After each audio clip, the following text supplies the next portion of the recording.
Hey there, it's Kathy with Be Creative with Kathy, and today I'm going to do a little bit of Christmas in July. There's been a lot of Christmas in July going around, and I almost missed it. Here it's already July 29th, I think, but oh, July 30th. Anyway, so this is going to be my Christmas in July card, and what it's called is a floating bulb technique. And I don't know if you can see, but the bulb here is made out of window sheets and some designer series paper, so I'm going to just show you how I made that. Okay, so let's start right there with the bulb part. I have a piece of window sheet here, and I just cut it 4 by 4. I wanted a nice big bulb and wanted to make sure I had enough room, so that's why I cut it that size. And as I go through, if I don't tell you the measurements, or if I tell you the wrong measurement, you can go to my blog, BeCreativeWithKathy.com, and all the correct measurements will be on there, because sometimes my mouth goes faster than my brain, or maybe my brain's faster than my mouth, I don't know, and I say the wrong measurements, but that's how it is. So Be Creative with Kathy, that's where you can get the measurements. I have a few strips here of the designer series paper from the, I want to say the Warm Hugs designer series paper. They brought it back from last year, and I had the package here and now I can't find it, but I'm pretty sure it's the Warm Hugs.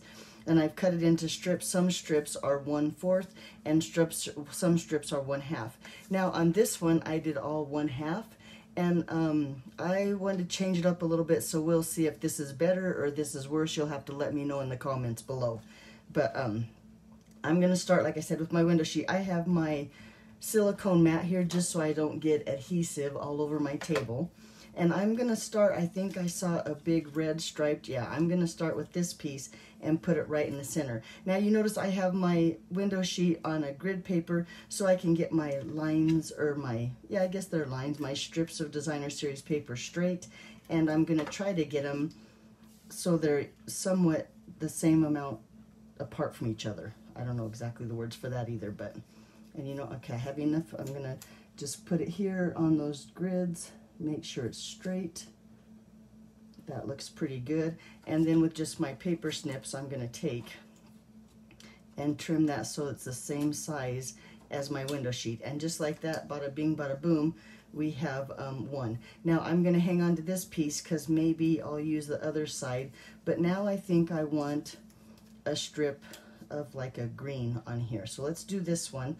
I'm going to put some adhesive, and like I said, look, my adhesive is bigger than my strip of paper, but the silicone mat makes it so I can just kind of bend it over and I don't have a mess and I'm all set. Okay, so let's line this up with those grid. And now I don't want this one, nope, I do want it 1/4 of an inch, so 1 square, I guess, of my grid paper. I'm gonna try to get this straight and then just set it right there.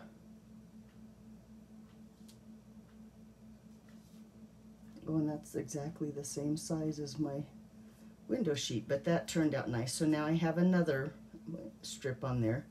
Let me get, had a little bit of glue on there. Okay, so now I have 2 strips. Yay!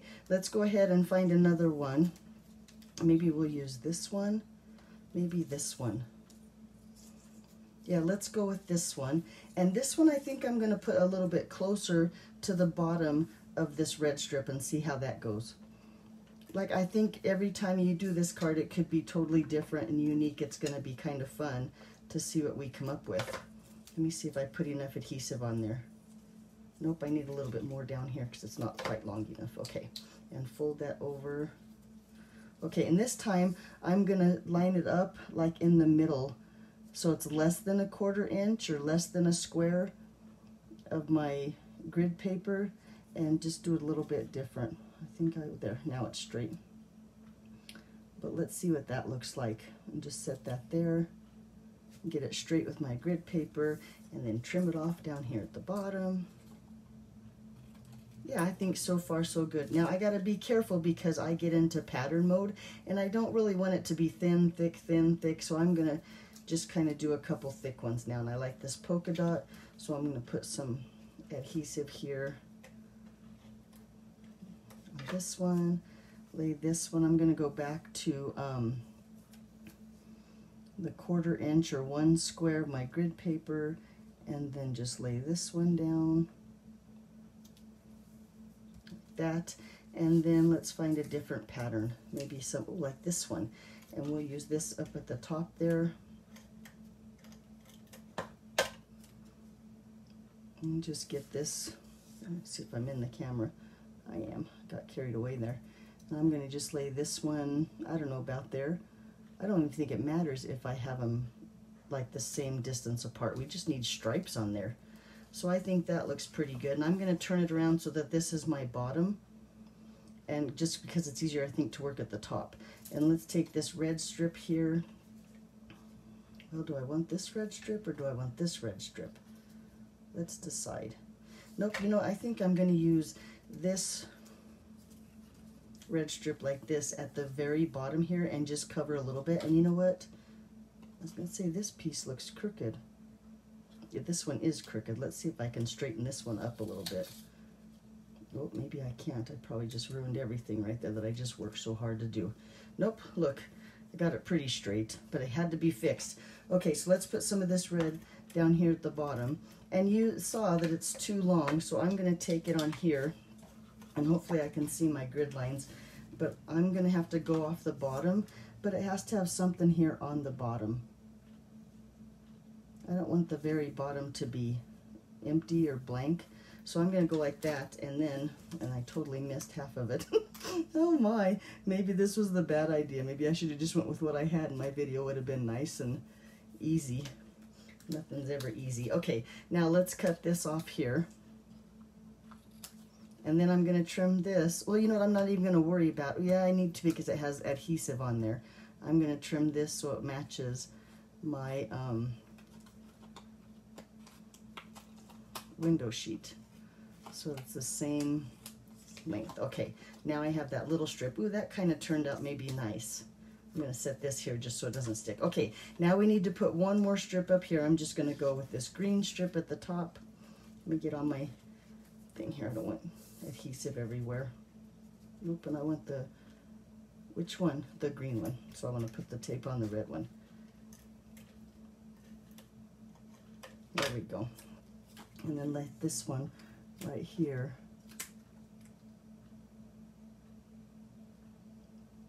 And I'm going to just line that up with the top of my, okay, and then it just dawned on me, because I'm going to cut a circle, I probably didn't have to cover the very top and bottom of my square, because my circle's not going to cover the whole thing. Duh. Oh well, anyway, but now you can see it really didn't matter how perfect they are and lined up, but it's going to look really good, because then I'm going to take my circle dies here. These are the layering circle dies, and I want the biggest, I think, the biggest one, yep. And I'm gonna lay that, let me grab my die cut machine. We need to cut that out. I'm gonna just start here with my platform first. So I have my number 1 platform, and then my number 2, and then my cutting pad that goes on the bottom, and lay this on there. And let's see how, look, it's not even gonna touch this one down here. But I think I like this print more than I like that print. But I want to make sure I have a print at the top of my circle and the bottom of my circle. So I think I'm going to go just like that. See how it's all going to have print in it? I think that's how we want it. And we'll lay this on top. Bring in the machine here.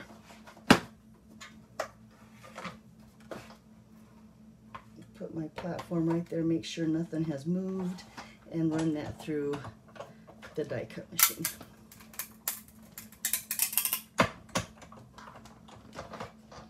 Okay, let's see how our circle turned out.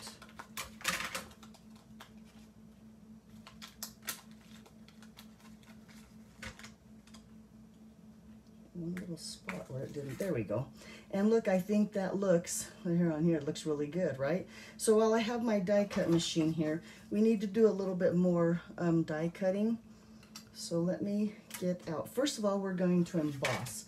So I want to emboss, and I'm going to use these new, I don't know if they're new, they're in the annual catalog, but they're the Winter 3D embossing folders, and I want to use this evergreen one. And you see that I've already embossed half of it, and now I want to emboss the other side. So I found that if you line your paper, and now this is 4 inches by 5 1/4, but if you line your paper up with the side of the Stampin' Up! Logo down here, and on that line that's on the embossing folder, it tends to get exactly like half. And now I could be wrong, but I think it works. We'll see if it works out pretty good. But like I said, I lined up my paper here on this side of the logo and along this line that's on the embossing folder, and then I'm going to use platform number 4, which also comes with the die cut machine,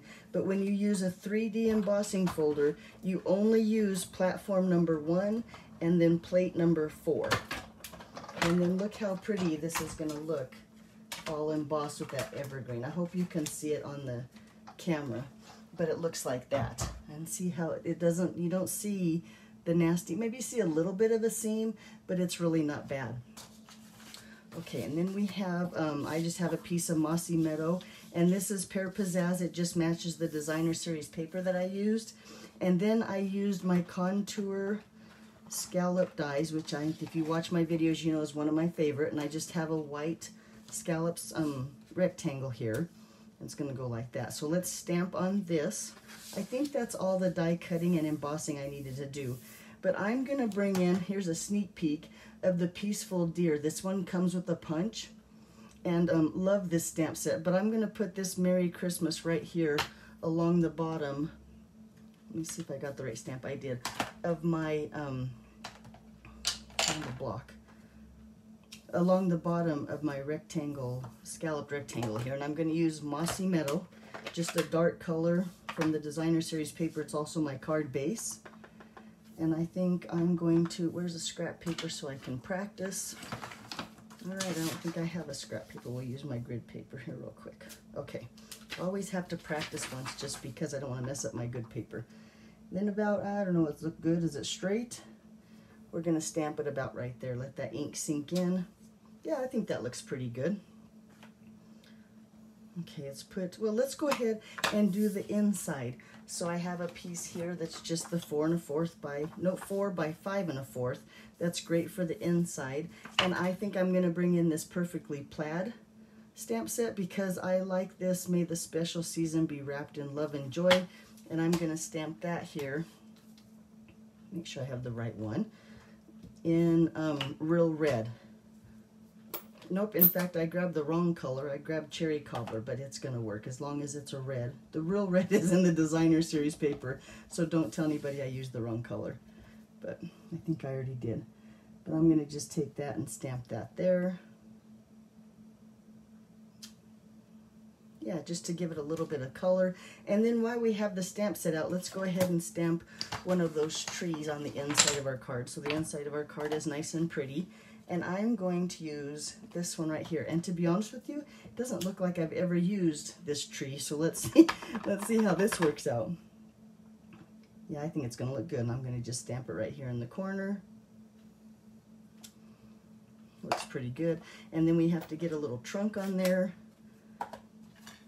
So let's grab that little piece here and another little block. And then I have some soft suede just because I think that's what color a tree trunk would look.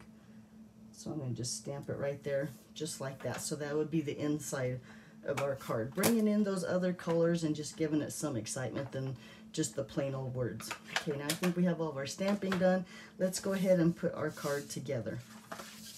So I'm going to fold this. I have a score line. This is 8 1/2 by 5 1/2, scored at 4 1/4. And I'm just going to fold on that score line. And then this one with the embossing on it, I'm going to take some liquid glue on the back. Oh my, yeah, I think I'm going to do the part that's pushed out will be the front of my embossing. A little bit of liquid glue on there, and then center that on the front here.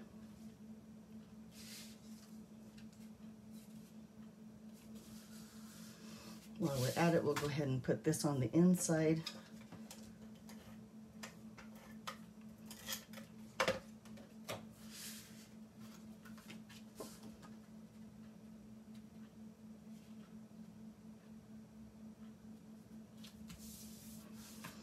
So far, so good. On the back of this one, I'm going to take some dimensionals. I want to pop him up.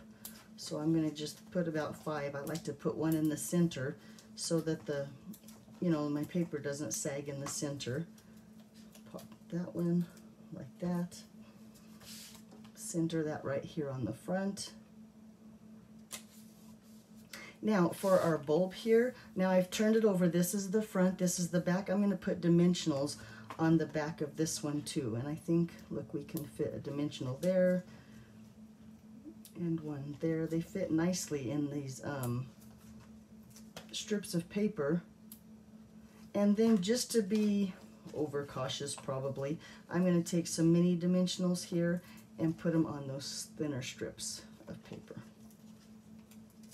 Also, the foam strips that I sell at my online store, those would have worked nicely on here because we could have just put a foam strip straight across those strips. But I don't have them right here, and looks like I'm almost done. So let me take those.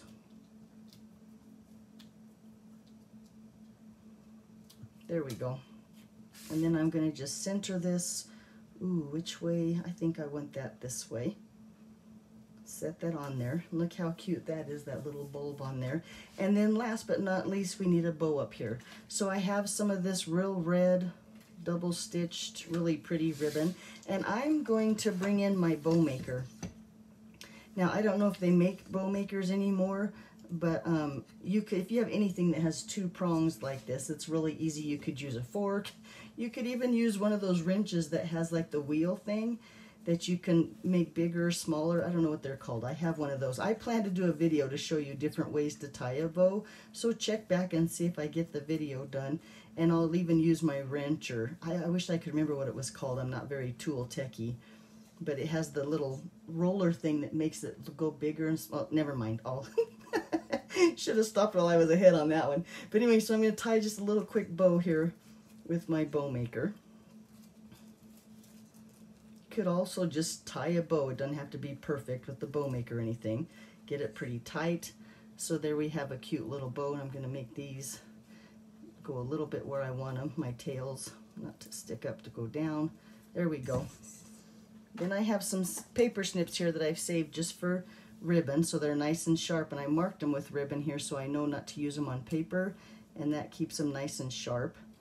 And we'll just tie a little, or cut the little tails like that. Got stuff a-flying here. And then let's find a glue dot or two and figure out which way. There we go. And put a couple glue dots here on the back of my bow. Okay, where's my glue dots at? Here they go. And I'm going to use two of them because I don't want it to move. I want it to be nice and solid on there.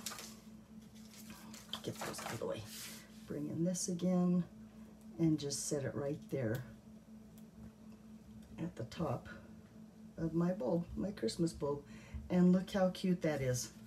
There you go. So there's Christmas in July. And look at how the patterns here, the little ones and the big ones, I think it looks good both ways. So you have to decide which way you want to do yours. Let me know what you think. Do you like the different sizes, or you like the symmetrical one, or what you have in mind? Thanks for watching. Again, like I said, if you need the measurements, be sure and visit my blog, BeCreativeWithKathy.com. Thanks for watching. Have a great weekend. I'll see you back here on Monday. Bye-bye.